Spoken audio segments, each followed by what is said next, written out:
del líquido y del equilibrio de solutos en los compartimentos del cuerpo humano. Habíamos dicho que la cantidad de agua representaba el 60% del peso y que el agua estaba dividida en dos compartimentos, dentro de la célula y fuera de la célula. El 40% del agua es intracelular y el 20% es extracelular. Y los compartimentos extracelulares eran el líquido intravascular o plasmático, 5%, y el intersticial, el 15%. También venimos repitiendo que el sodio es el catión más abundante del extracelular y el potasio es del intracelular. Ahora, les enseñé una gráfica que les dije, cierren siempre el líquido extracelular y dejen la parte superior abierta del intersticial, perdón, del extracelular.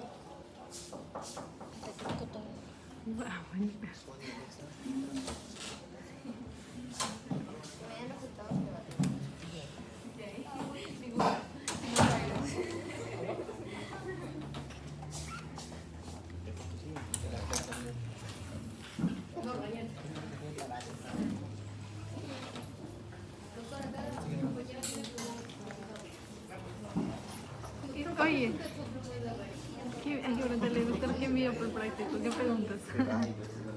Lo voy a hacer. Del brazo lo enviado, polígono. Del brazo izquierdo. No lo sabía de eso. ¿Se acuerdan? Este es el intra y este es el extracelular. El intracelular es un dependiente total del extracelular. Por el extracelular, a través de la boca, vamos a regular la ingesta de líquidos. Pero también por la vía endovenosa, vamos a regular la ingesta de líquido. Puede darse un excedente o una condición que patológicamente administremos demasiado líquido, sea oral o parenteral. Y el mecanismo de compensación hace ese tecnificio que se llama el riñón. Este es el que nos va a salvar. ¿Cierto? Por eso les decía, el 40% está dentro de la célula y el 20% fuera de la célula. Y fuera de la célula, dentro de los vasos sanguíneos o plasmáticos y el resto en el intersticio. ¿Estamos? Hasta ahí estamos muy bien. Muy bien. Ahora, lo que vamos a hablar ya el día de hoy es sobre cómo se forma o cuál es la función desintoxicadora del riñón. El riñón, así como el proceso respiratorio era ventilación, difusión y perfusión, para el riñón es filtración, reabsorción, secreción y excreción. Las cuatro fases. Por lo menos memoricen. Filtración es de los glomérulos a la cápsula. Reabsorción del túbulo a la sangre. Secreción de la sangre al túbulo. Y excreción fuera del cuerpo. ¿No es cierto? Muy bien.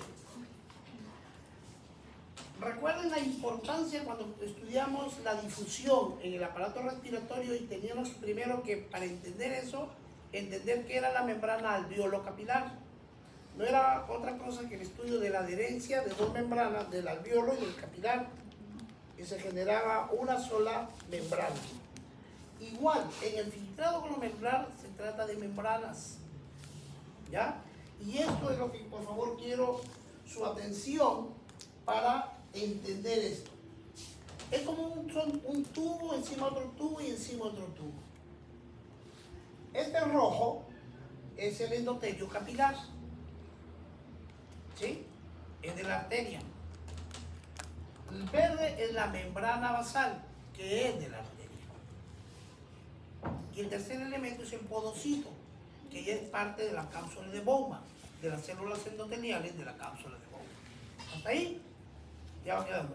Entonces, la membrana de filtración, el sistema de filtración glomerular está formado por tres membranas. ¿Cuáles son? El endotelio capilar, la membrana basal y el podocito. Entonces, cada una de ellas tiene características. La capa endotelial se llama fenestrada. ¿Qué es fenestrada? Poros. Está llena de huecos, ¿no? Altos huequitos, poritos. Está llena. Entonces, y estas características vamos a tener en cuenta en cuanto a al equilibrio de los solutos. Esto va a depender mecánicamente del tamaño de la molécula, ¿cierto? Porque estos poritos tienen una medida que es aproximadamente 8 nanómetros. Toda sustancia que sea igual o mayor de 8 nanómetros lo va a salir. Eso es su mecanismo. Y otras sustancias que son menor de 8 nanómetros, pero que no salen por el efecto de la igualdad de carga eléctrica. Recuerden, las membranas celulares tienen carga eléctrica. Perfecto. ¿Y las proteínas tienen carga eléctrica? Las proteínas negativa con negativa se rechazan. ¿Por qué la orina no tiene proteínas? Por el efecto de cargas iguales. Negativa con negativa no sale. Muy bien. Entonces, la capa endotelial fenestrada, perforado por cientos de pequeños poros. Son fenestraciones, poros que miden aproximadamente 8 nanómetros de diámetro. Las proteínas de la membrana del endotelio tienen carga negativa, ya eso lo vemos. Dificultan el paso de proteínas plasmáticas, pero permite el paso de agua y solutos plasmáticos, ¿no es cierto? Aquí está en la estructura de este corte. Este viene a ser el endotelio, el verde es la membrana basal y este es el podocito, esta es la célula de este podocito, ¿sí? Esta es la membrana basal glomerular. Constituyen una red de colágeno y fibrillas de proteoglucanos. Esa es su estructura, con espacios grandes para filtrar grandes cantidades de agua y solutos. Los proteoglucanos de la membrana basal tienen carga negativa, dificultando el paso de proteínas plasmáticas, pero permite el paso de agua y solutos plasmáticos. Y luego viene el podocito. Aquí, chicos, quiero que pongan atención, por favor.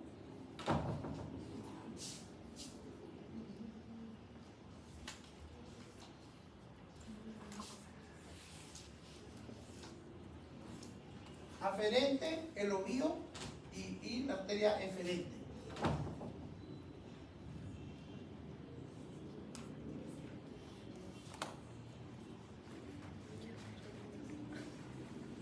Aquí hay células o no. Es de la célula del epitelio de la cápsula de Bowman. ¿Estamos?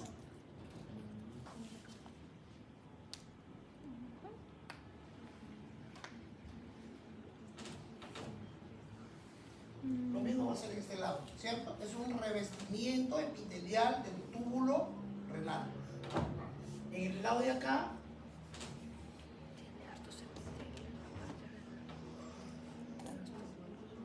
igual, son las células.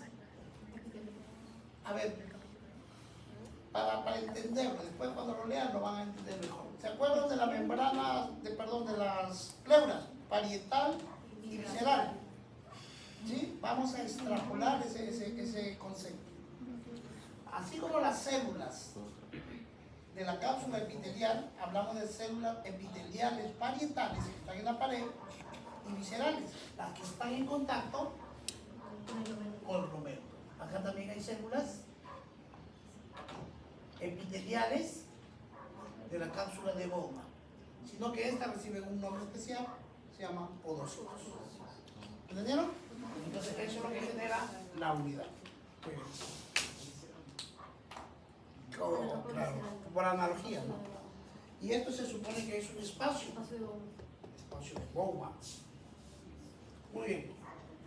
Fíjense, la capacidad de filtración de los solutos. La capacidad de filtración de la sustancia de la membrana basal es inversamente proporcional al tamaño, al peso molecular. Mientras más grande o más pesa un soluto, menos posibilidad de filtrarse tiene. ¿Sí? El peso molecular es inversamente proporcional a la filtración. A mayor peso molecular, menor capacidad de filtrado. La capacidad de filtración de 1 significa la sustancia que se filtra libremente como el agua. El agua es el referente. De ahí cualquier sustancia que se les ocurra, un soluto cualquiera, fosfolípidos, urea, creatinina, aminoácidos, vitaminas, lo que quieran, van a tener un grado de capacidad de resorción, pero en dependencia del agua. Por ejemplo, capacidad de filtración 0,75 significa que una sustancia X se filtra con una rapidez de solo el 75% del agua. ¿Entienden? Eso es lo que quiere decir. El sodio y la glucosa se filtran libremente. Por ejemplo, en la membrana capilar glomerular, la sustancia visceral, el agua, el sodio, glucosa, ilumina, bioglobinas, albúmina. El agua pesa, peso molecular 18, H2O, hidrógeno 1, 2 moléculas, 2, y 16 oxígeno, 18. Capacidad de filtración, 1, agua. La glucosa, 180, 1. Eso es por la propiedad de la... Ahora miren la bioglobina, 17.000, 0,75. La albúmina es 69.000, 0,0005. Mientras más grande, menos su capacidad de filtración. Moléculas con carga negativa no filtran. ¿Por qué? ¿Pero por qué? Esa es la respuesta. ¿Por qué? Porque la membrana es negativa. Las moléculas grandes con carga negativa se filtran con menor facilidad que las moléculas con el mismo tamaño molecular y cargas positivas. Cargas iguales, a pesar de que la albúmina dice que tiene 6 nanómetros de diámetro y los agujeros o los fenestros o los poros son de 8, debería salir, pero no sale. O sea, estructuralmente podría hacerlo, pero por su carga eléctrica no puede. ¿No es cierto? Porque son cargas negativas los dos. El tamaño y la carga eléctrica determina la capacidad de filtración a través de la barrera glomerular. Repito, los 4 fases de la función renal es filtración, reabsorción, secreción y excreción. Muy bien. Filtración de grandes cantidades de líquidos a través de los capilares glomerulares en la cápsula de bomba. 180 litros al día de sangre se filtra, todos los días se filtra, 180 litros al día. Ojo, 180. La mayoría se reabsorbe y se elimina 1 litro de ese reabsorbido, que es la cantidad de orina aproximadamente. Composición del filtrado glomerular. El filtrado glomerular carece de proteínas y de elementos celulares, incluidos los eritrocitos. Es sangre. Ese filtrado es sangre, quitándole las proteínas y las células. Y todo tiene. El agua en la misma proporción de sodio, potasio, zinc, magnesio, calcio, todo igualito, excepto las proteínas y las células formes. Las concentraciones de sales y moléculas orgánicas son similares a las concentraciones de plasma. Las excepciones a esta generalización son algunas sustancias con un peso molecular bajo, como el calcio, el ácido graso, que no se filtran. ¿Por qué? No se filtran porque no pueden, o sea, estructuralmente y solo sí podrían salir, pero no se puede porque ellos van dentro de un transportador, que es una proteína, y por el efecto de carga, la proteína no sale, el pasajero tampoco. Entonces, ¿cuáles son los componentes del filtrado glomerular? No es difícil, chicos, pero vamos a analizar la idea, que quede claro esto. Velocidad de filtración del capilar glomerular. Muy alta comparada con otros capilares. ¿Cuánto es el filtrado renal por día? 180 litros. Ahora, miren, el flujo plasmático renal, flujo, movimiento, la cantidad de sangre que entra al riñón. En 1 minuto, el flujo plasmático renal o flujo sanguíneo renal, que es lo mismo, es de 625 mililitros por minuto. Una vez que entra, recuerden que aquí van a estar siempre imperando las 2 presiones que hemos venido estudiando, la presión hidrostática y la presión osmótica. ¿Por qué la sangre no sale de los vasos sanguíneos? ¿Por qué no se sale la sangre de los vasos sanguíneos? Porque la hidrostática y la osmótica siempre van a estar en equilibrio, ¿cierto? Muy bien. Pero cuando viene aquí, ojo, ese es el flujo o velocidad de sangre, ¿no es cierto?, plasmático o renal por minuto, es 625 mililitros por minuto. Y esto va a generar un filtrado y se va a filtrar 125 mililitros por minuto. ¿No es cierto? Ahí no hay que hacerse bola, simplemente hay que reinterpretar. A ver, ¿un día cuántas horas tiene? 24. ¿Una hora cuántos minutos tiene? 25 por 60, 1440. Eso tiene que grabarse, ¿no, chicos? Porque lo vamos a usar siempre. A ver, ¿cuántos minutos tiene un día? 1440. Claro, tiene 1440. 1440. ¿Cómo se llama el barbón ese de la bilirrubina? El cantante de la 440. Juan Luis Guerra es su banda, la 440. Juan Luis Guerra, su banda de la 440. 1440. Fácil. Multipliquen 24 por 60. 1440. Entonces, si se filtran 180 litros por día, ¿no es cierto? Y yo sé que un día es igual a 1440 minutos. Y yo sé que un litro es igual a 1000 centímetros cúbicos. Litro con litro se va, día con día se va. Me va a quedar la respuesta en centímetros cúbicos, mililitros por minuto. Cero, este cero se va. 18.000 entre 144. ¿Cuánto sale? Háganlo, pues, chicos, para que queden convencidos.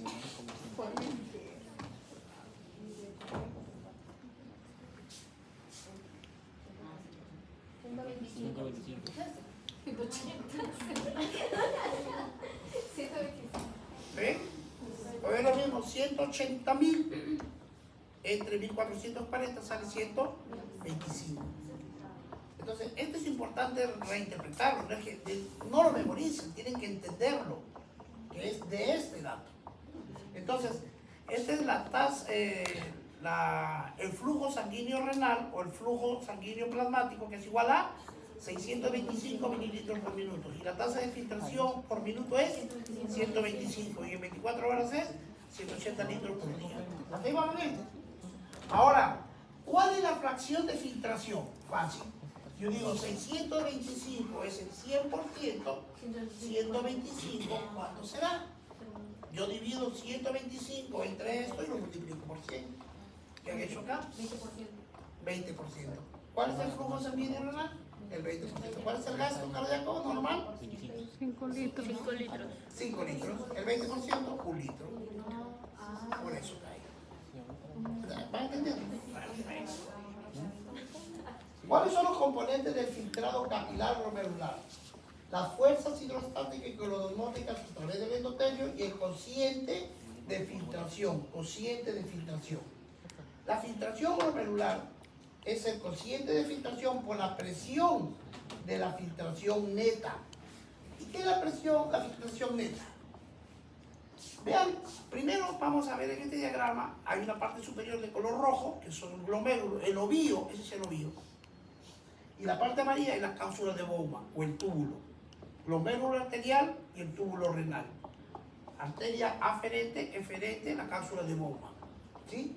Se supone que aquí están los tres elementos de la membrana. La membrana capilar fenestrada, la membrana basal y el podocito. ¿No es cierto? Que por ahí se filtra. Y se filtra a razón de 125 mililitros por minuto o 180 litros al día. ¿Hasta ahí vamos bien? Bien. Entonces, siempre van a estar imperantes la presión hidrostática y clorosmótica.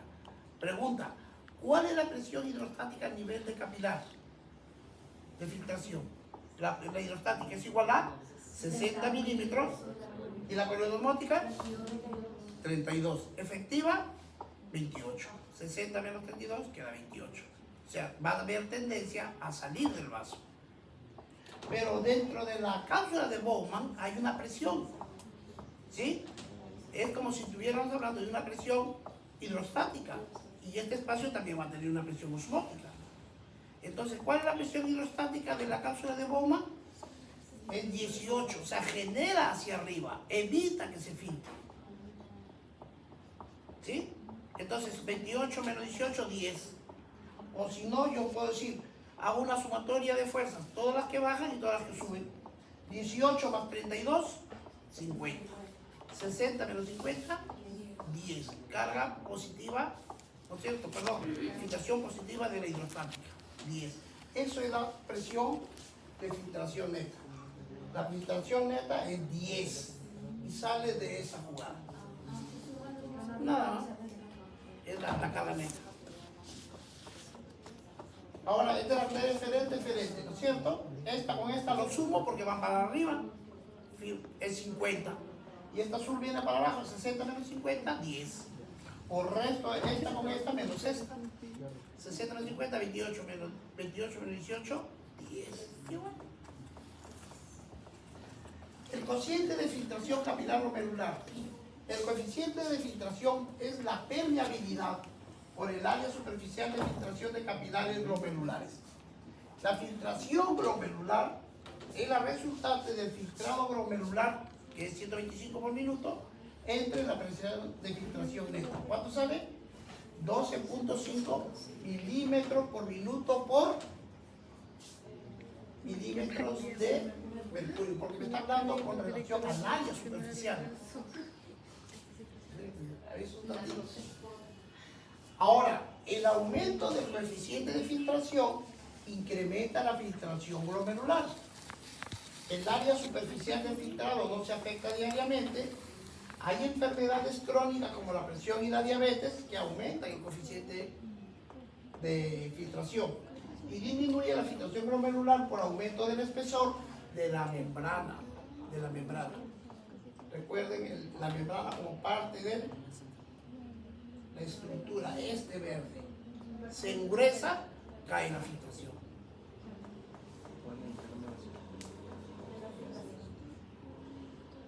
Muy bien. Determinante de la filtración glomerular. Aumento de la presión hidrostática de la cápsula de Bowman reduce la filtración glomerular. Claro.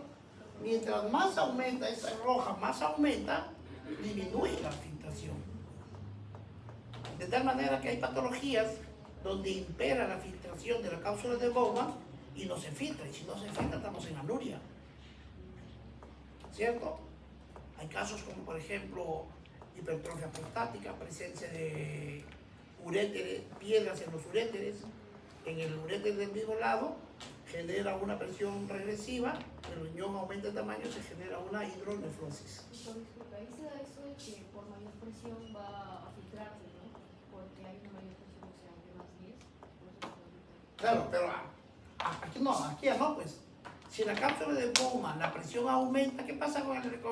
O sea, lo normal sí sería que se filtre por la diferencia de presión. Por diferencia de presiones. Perfecto. Entonces, el aumento de la presión hidrostática de la cápsula de Bowman reduce la filtración glomerular, claro.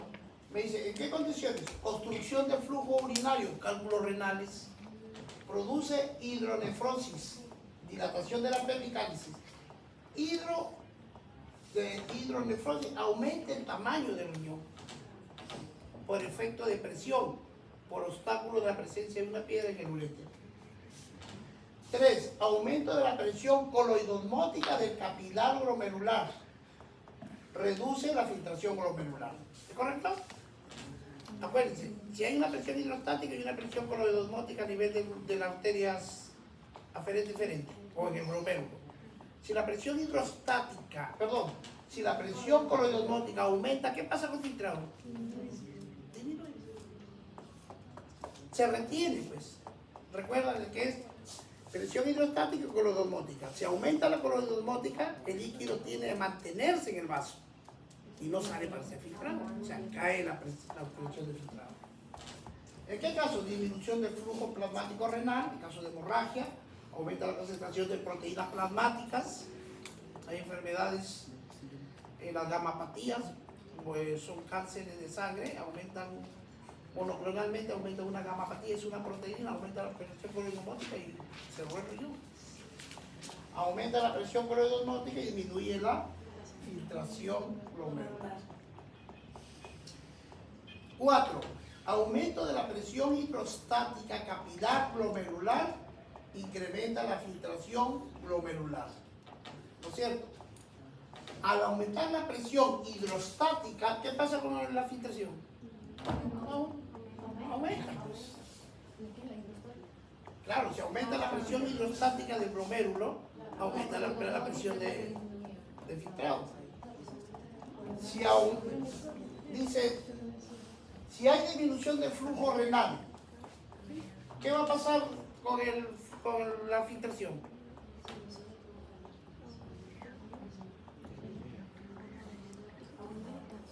Cada vez cuando hay disminución de flujo, yo les he dicho, es caída del gasto cardíaco. Cuando cae el gasto cardíaco, la primera imagen que se les viene, deben grabárselo, analicen a un deshidratado. ¿Qué va a pasar si cae el flujo renal? No se va a formar orina. Se le llega poca sangre al riñón. ¿Por qué? Porque está en disminución del gasto. ¿Cuáles son los ejemplos? Náuseas, vómitos, diarrea, hemorragias, falla cardíaca, ácido de contención y disminuir la filtración. El flujo sanguíneo renal, que era de, habíamos dicho el 20%, era 1 litro, ya dice 22, ya 20 litros 100. Extremadamente algo comparado con otros grupos. La resistencia vascular renal, la resistencia de las arterias lobuliares menos la arteria eferente y arteria eferente, necesario con una regulación precisa del citado glomerular, manejar volúmenes y solubles.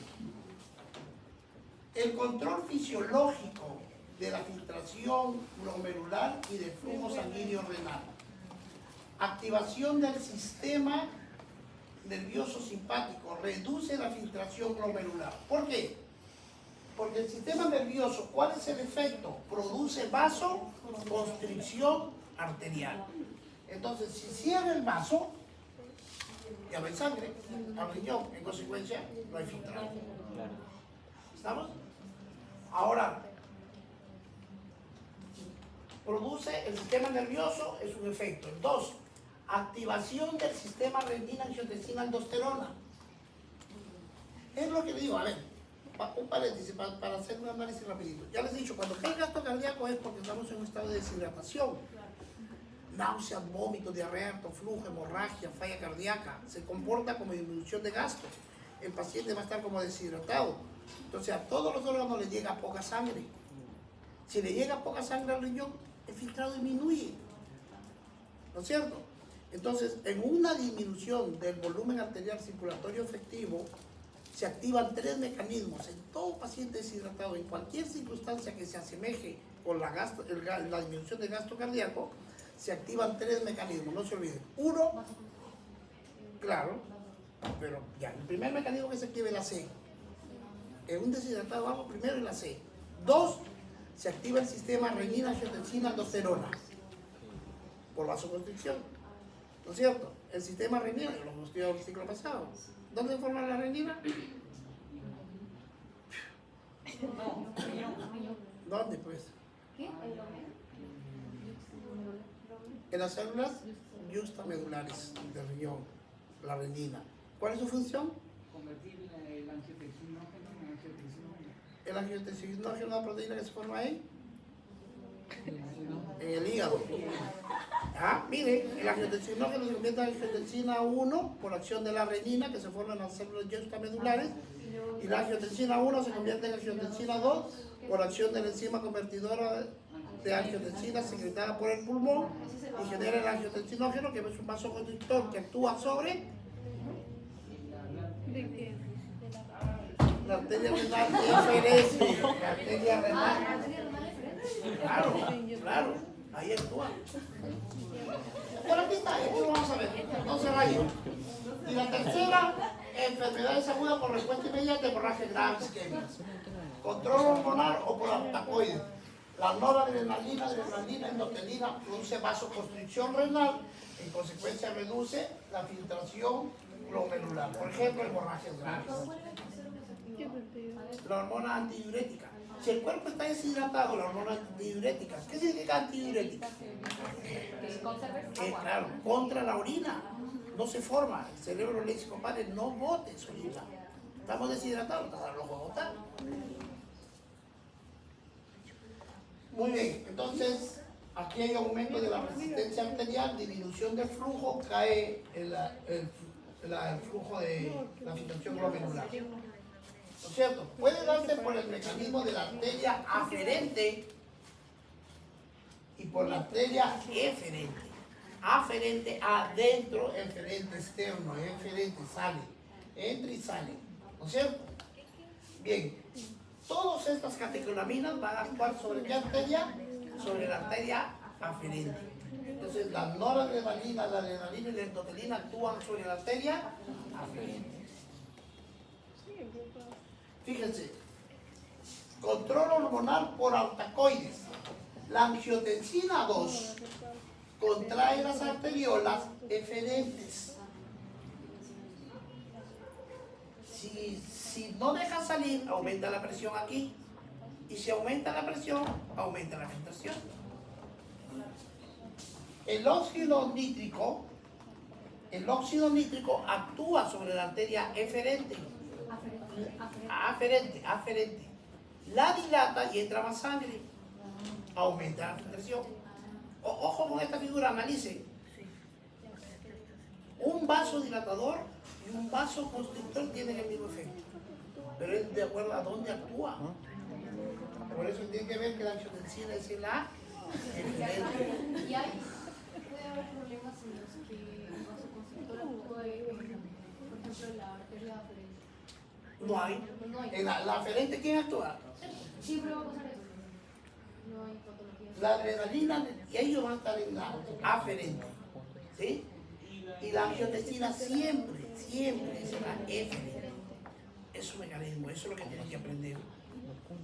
¿Ya? Las células endoteliales forman el óxido nítrico, NO, óxido nítrico, por las siglas en inglés. El doctor Louis Ignarro, en 1998 lo descubrió, Louis Ignarro, y le valió el premio Nobel de Medicina, el óxido nítrico. Hoy en las enfermedades coronarias necesitamos vasodilatadores, el óxido nítrico. Entonces, control hormonal por altacoides. La angiotensina 2 contrae la arteria, aumenta el filtrado glomerular. El óxido nítrico derivado del endotelio, por las células endoteliales, reduce la resistencia y aumenta la filtración glomerular. Y las prostaglandinas, la E2, la G12 y la bradicitina reduce la resistencia vascular renal y aumenta la filtración glomerular. Hay esos puntos.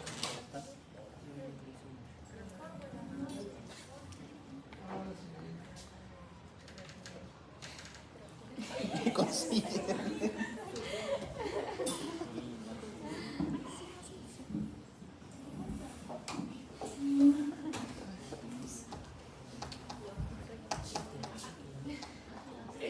Del grupo, ¿no? Sí, es Verdaderamente. verdadera. Verdaderamente.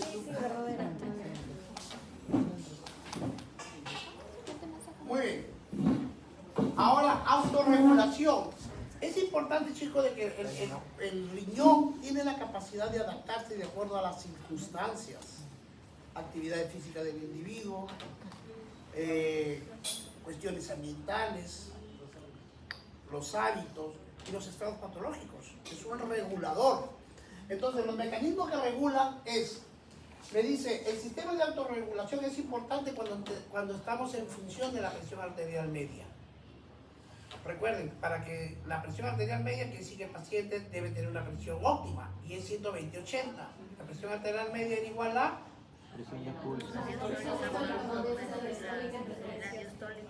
Pues se 90.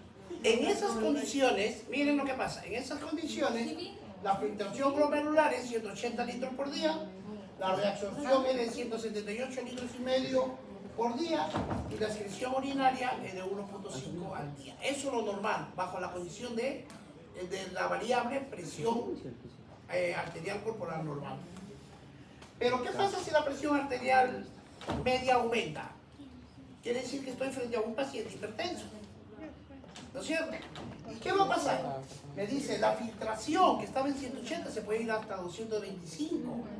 En la reabsorción me dice, no pasa nada, se mantiene igual, 178.5. Me dice, mire la orina, tenías 1.5, mira cuánto puede orinar acá. 300, 30 veces más. A ver, ¿qué pasaría si nos valiéramos solamente de ese criterio de autorregulación? Imposible, ¿no es cierto? Porque el plasma en 3 litros ya no tuviéramos sangre si orináramos a esa velocidad. Entonces hay mecanismos, los mecanismos de presión y los mecanismos neurovegetativos, ya por acción de nervios simpáticos y simpáticos, son mecanismos de autorregulación. Si nos dejáramos de evaluar solamente por el criterio de presión, no hay posibilidad, la gente, ¿no? Sino que interactúan mecanismos de equilibrio. El complejo yuxtamedular, yuxtaglomerular. Este es el glomérulo. Recuerden que la parte roja es la arterial y todo esto es el túbulo renal.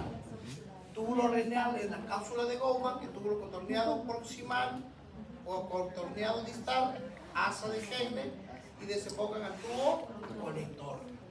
Entonces, el acercamiento de contorneado a las arterias se llama sistema yuxtamedular.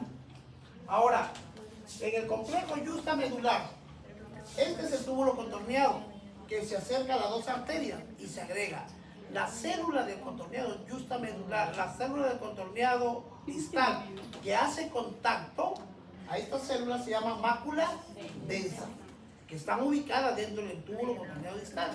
Pero ¿por qué eso es importante? Porque actúan como sensores de presión y volumen. ¿Sí?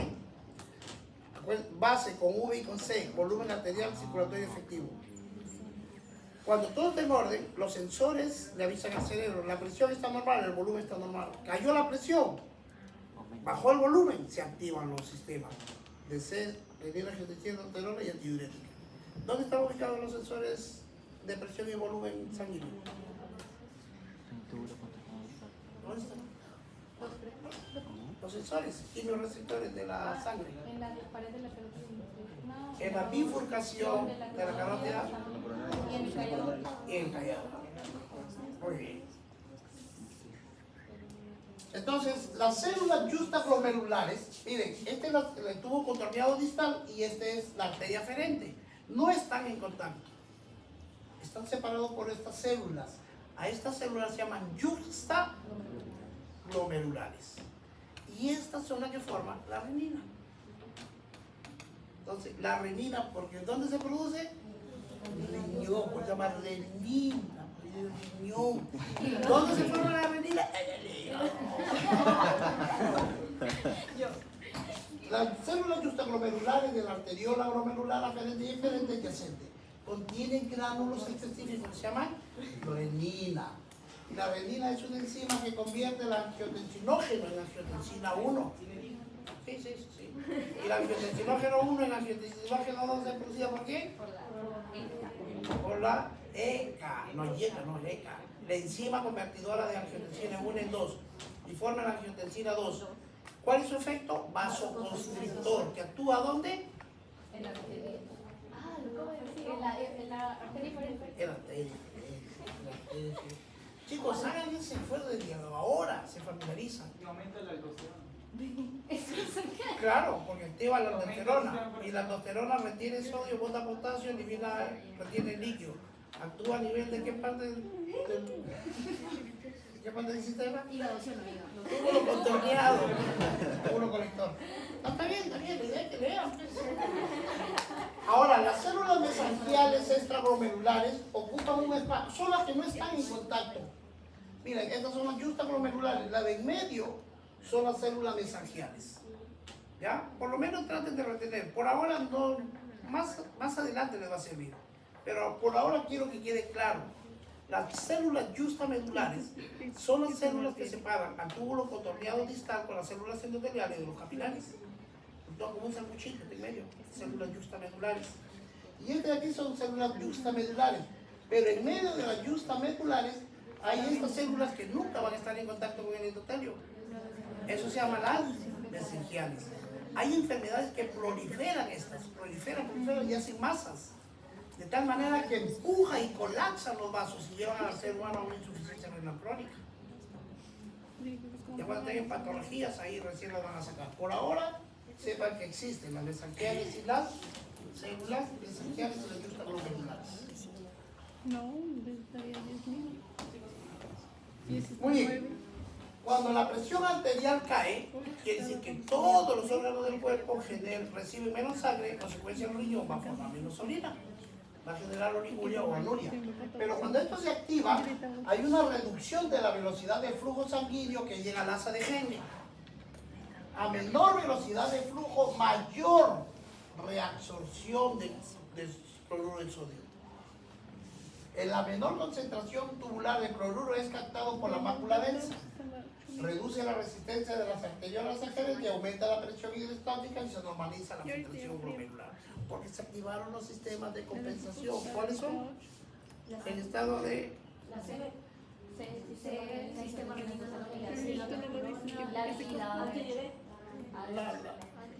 la C, el sistema renino angiotensina lateral y la liberación de la hormona antidiurética, llamada también, que es liberada por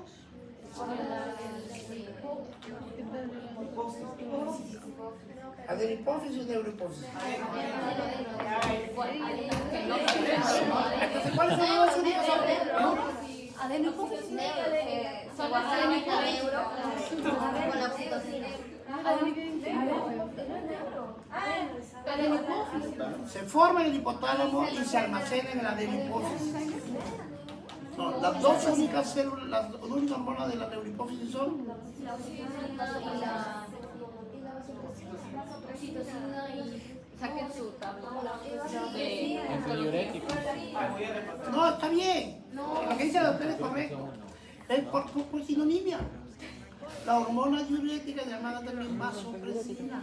Y la vasopresina y la oxitocina son del lóbulo posterior de la neurohipófisis.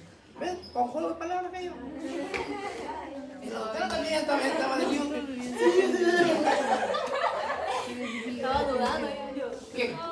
Hemos visto la filtración, vamos a ver el mecanismo de reabsorción y secreción tubular de la nefrona. Excreción de orina. Mira, siguiendo los 4 pasos fundamentales. Aquí entra la tasa de filtración glomerular, perdón, era el flujo o la velocidad de sangre renal, el flujo sanguíneo renal es igual a 625 litros por minuto. La tasa de filtración 125. ¿Se acuerdan? 180 litros. 180 litros al día. Entonces, ¿cómo se forma la orina? A la filtración, al volumen filtrado, yo le resto el volumen reabsorbido y yo le sumo el volumen secretado, genera la orina. ¿Estamos? ¿Estamos de acuerdo o no? La orina es igual el volumen filtrado, ¿ya? Volumen filtrado menos el volumen reabsorbido más el volumen secretado. Sino que a veces cuando uno lo lee se ataranta. ¿Sí o no? Pero mira, esos pedacitos es lo que se llama el análisis, chicos. Es tan simple, pero tan simple, que por ser simple no lo hacemos. Y hemos perdido una mala ahí, te juro que es un mal hábito que está perdiendo. Tienen que pararse un momentito. Tienen que quedarles claro, no pueden avanzar. Si no, después cuando a veces más adelante, ¿cómo era? Ese era el cuadrito anterior, a ver, otra vez, ¿cómo era? No, párate, ya es un esquema. Y de ahí te saca el esquema, no necesitas estar revolviendo, como saca una ficha. Todo lo que se estudia tiene que extraerse en una ficha para que al final, o lo quieres en un cuaderno y ves todo lo suyo. Entonces, la reabsorción es más importante que la secreción. La velocidad de filtrado de solutos. Vamos a ver la velocidad, cómo se filtra, no el agua, sino los solutos. Hay una fórmula. Y me dice, la velocidad de filtrado de solutos es el filtrado de la sustancia X. La sustancia puede ser una sal biliar, puede ser la urea, la creatinina, la vitamina, una hormona, la que quieran. Me dice, el filtrado de la sustancia por el filtrado glomerular por la concentración plasmática de la sustancia. Para cualquier soluto, el filtrado glomerular va a ser constante, porque va a ser 125 mililitros por minuto. En este caso nos ponen de ejemplo la glucosa. Ejemplo, la glucosa. Filtrado de la sustancia. ¿Cuál es la concentración plasmática de la glucosa? 1 gramo por litro. Entonces me dice que el filtrado de la sustancia, o sea, de la glucosa, es igual al filtrado glomerular, 180 litros por día, por la concentración plasmática de sustancia, 1 gramo por litro. Litro con litro se van y me quedan 180 gramos por día. de filtración de glucosa. Ahora, ¿cuánto se excreta? Aquí me dice, no se excreta. Entonces se pregunta, ¿cuánto se reabsorbe? 180 gramos por día. A ver, vamos a ver acá. En este cuadrito nos va a entender. Miren, cantidad de la glucosa, 180. Cantidad reabsorbida, 180. Cantidad excretada, 0. Porcentaje de carga de filtración reabsorción, 100% se reabsorbió. Bicarbonato. Cantidad, se filtran 4.320 miliequivalentes por litro. Y se reabsorben 4.318. Y se excretan solamente 2. ¿Sí? Me piden cuál es el porcentaje de carga filtrada reabsorbida. Yo digo 4.320 es el 100%. 4.318, ¿cuánto es? Me sale aproximadamente 99.9. El bicarbonato prácticamente todo se absorbe. El sodio se reabsorbe el 99%. Miren la creatinina. 1.8 se filtra. ¿Cuánto se reabsorbe? Esa es la única sustancia que no se reabsorbe. ¿Y cuánto se excreta? 1.8. Capacidad de reabsorción porcentual, 0. Es por esa condición y esas características que le damos como elemento de dosaje para valorar la función renal humana. Cuando quieren averiguar cómo está la función del riñón, tienen que pedir una sustancia. Dosar significa medir. Solicito dosaje o medida de creatinina. Valores normales de 0,6 a 1.2. 1.3, 1.4, 1.9. Ya va incrementando, empieza a haber daño renal. El punto de corte, 2. Todo paciente con creatinina de 2 ya entró en falla renal crónica. Vemos eso. Ahora sí, el túbulo contorneado proximal. ¿Cómo son los mecanismos de reabsorción? Aquí no pretendemos hacerlo todo ya, pero vamos a explicar un poquito. Miren acá, chicos. A la doctora. Esta es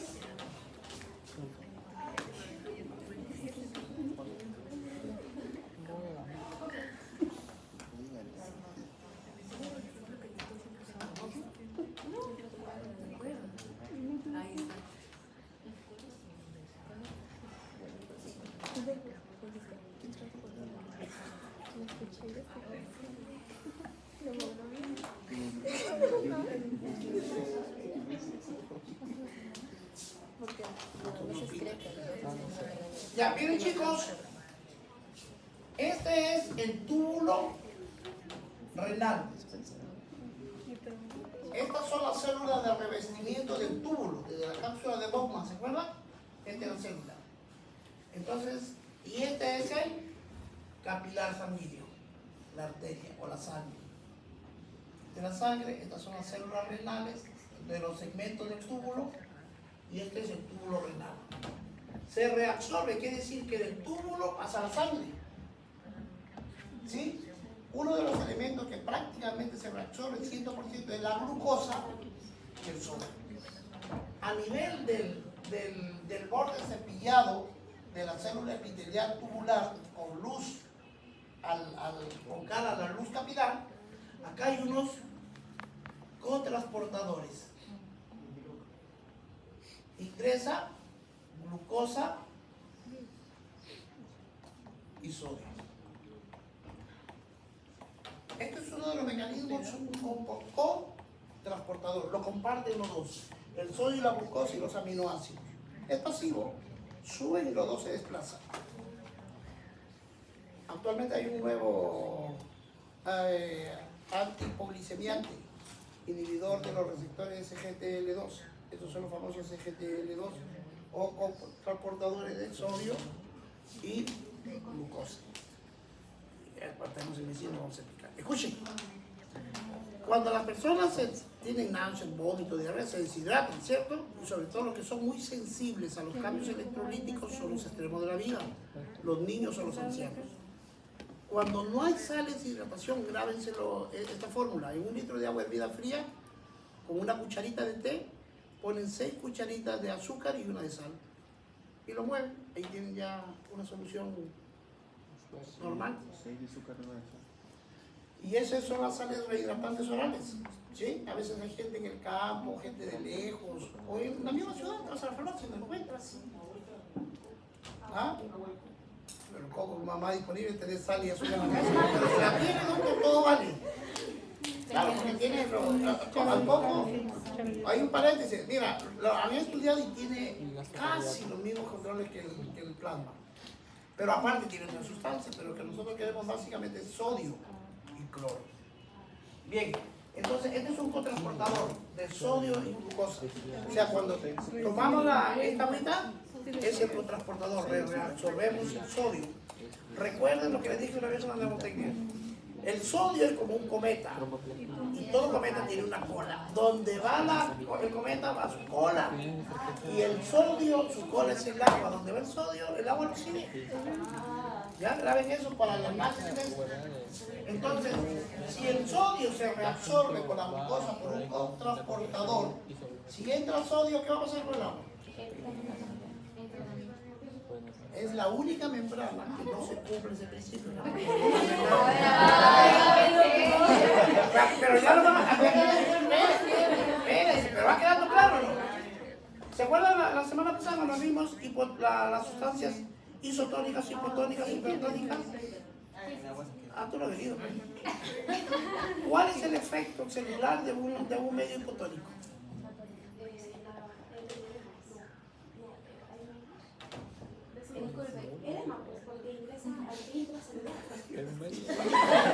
¿Cuál es el efecto celular de un medio hipertónico? Muy bien. Reabsorción con cotransporte sodio y potasio. Miren, sodio y potasio igual, así como la glucosa con el sodio pueden entrar como cotransportador pasivo. Aquí ya no es pasivo.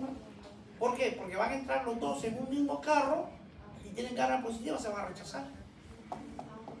Alguien tiene que mantenerlos encerrados y hay que empujar el carro porque se van a reventar. Entonces aquí sí este es un cotransportador activo por acción de la bomba de sodio y potasio que te hace gasto de energía. Reabsorción de codifusión del bicarbonato, no hay ningún problema por acción de la anhidrasa carbónica. En el borde de cepillo la anhidrasa carbónica lo transforma en CO2 y agua y se reabsorbe. Reabsorción del cloro es paracelular. Bien, chicos, aquí están vecinos las células, ¿cierto? Aquí esta es la pared de esta casita y de esta casita. Pero aquí vamos a hacer una especie así, ¿ve?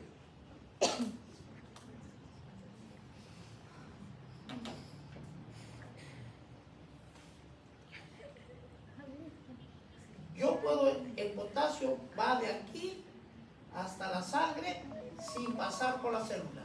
Se pasa en medio de dos células.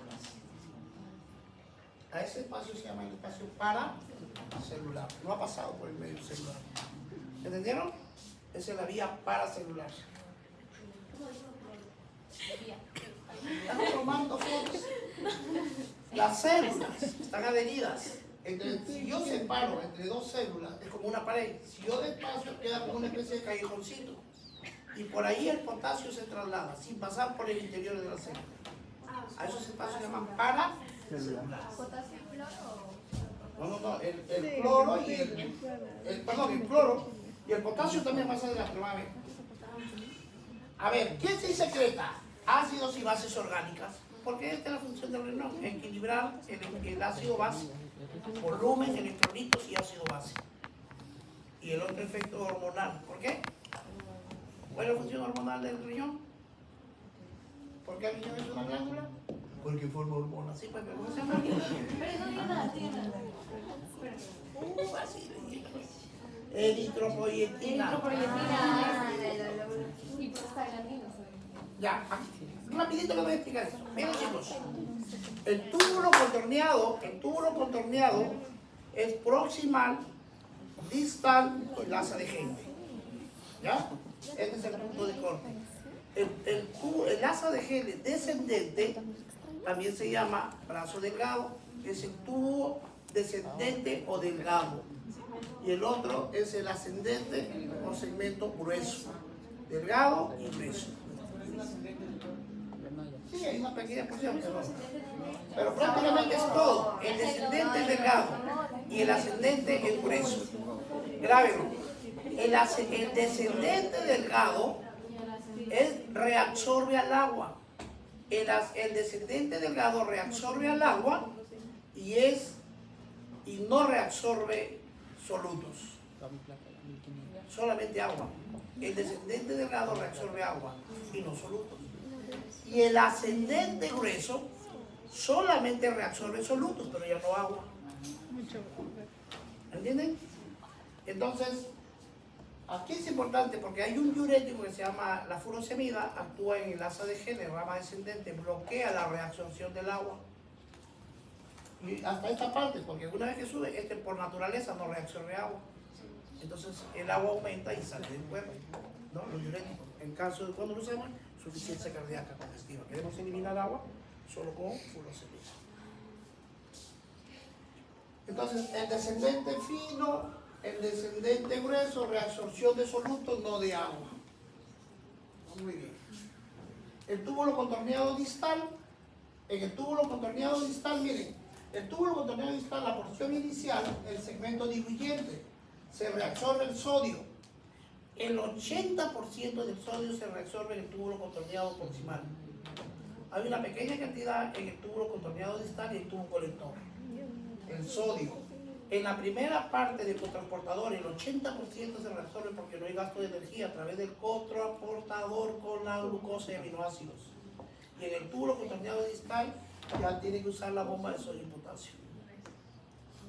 El sodio por cotransporte de cloro, potasio por difusión, el magnesio, calcio, sodio y potasio también cruzan en el contorneado distal por el efecto paracelular.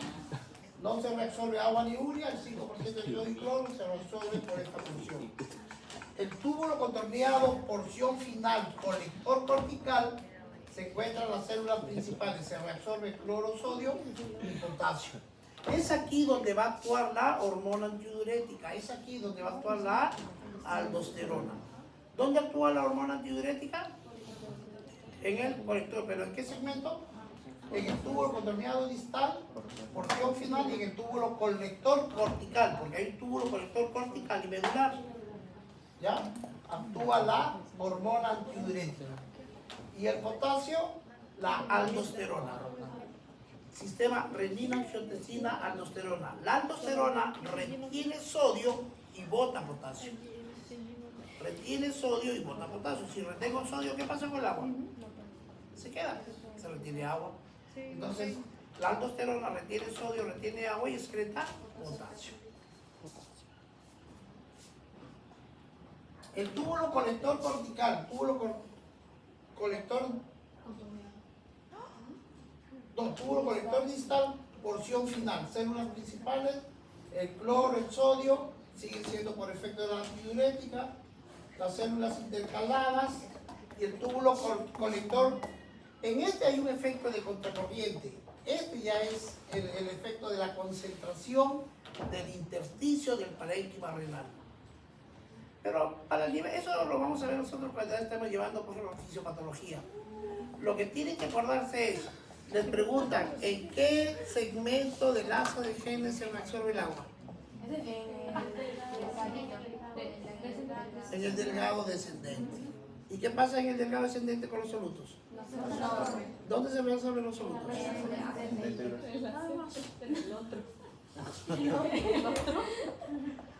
Ahora, el control hormonal. Recuerden, la aldosterona estimula la reabsorción de sodio. Donde hay sodio, hay agua. Estimula la reabsorción de sodio, pero excreta potasio. Aldosterona retiene sodio y bota potasio. Y el efecto de la retención de sodio retiene agua. ¿Cómo se estimula? ¿Cuáles son los estímulos para que se reenferme aldosterona? Hay una enfermedad, por ejemplo, que se llama hiperpotasemia. El potasio aumenta, ¿cierto? Tenemos que sacarlo, aumentando la liberación de la aldosterona. ¿Cuál es el efecto de la aldosterona como hormona? ¿Cuál es su función?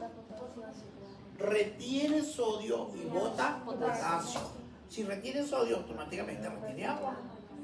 ¿Dónde actúa? contorneado distal y conector. Aumento de la angiotensina 2. La angiotensina 2 activa el sistema renina-angiotensina-aldosterona. Lo estimula. La depresión del sodio, cae el sodio, entonces tiene que bajar la aldosterona para retener el sodio y botar potasio. La angiotensina 2, reabsorción de sodio y agua.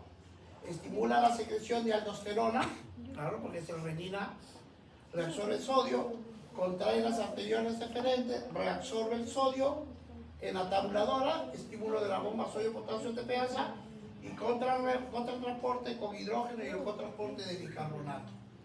¿Cuáles son los estímulos? El deshidratado severo, que has dicho. Paciente con hipotensión, con hipovolemia, con hemorragia, diarrea, pérdida de sudoración excesiva. Esos mecanismos se activan.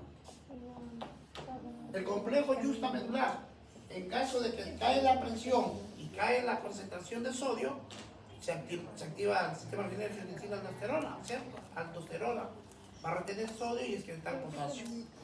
Entonces, esto lo primero que hace, libera la renina. Y la renina es liberada por el riñón. El riñón, la renina actúa sobre la proteína. El angiotensinógeno lo convierte en angiotensina 1.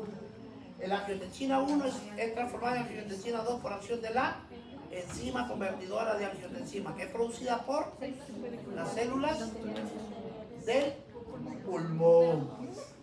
¿Cuál es su efecto? Vasoconstricción, porque actúan a nivel de la arteria efírica. La hormona antidiurética aumenta la permeabilidad del agua, actúa en el túbulo contorneado distal y el túbulo colector, ¿no? Se estimula en la deshidratación en los cuadros de hipovolemia, su activación es en la acuaporina. Hay como 9, 12, 15 receptores acuaporinógenos, pero ella actúa sobre 2, 3, 4. Estos vienen a ser una especie de receptores y ahí se prende y ahí cierra esos canales. Son como compuertas.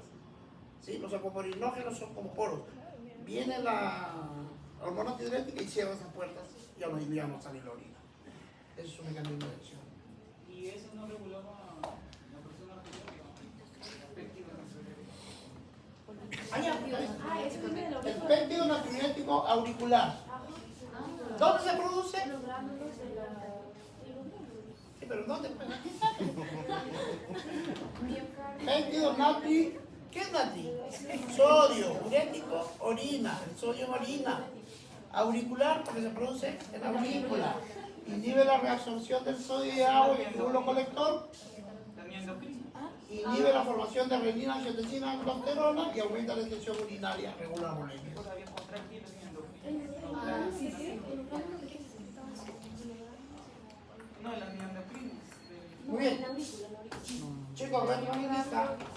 ¿Te acuerdas bien? En el endocardio. En el miocardio había 3 tipos de células: las endocrinas, las nodulares y las contractiles. Las endocrinas. Ustedes son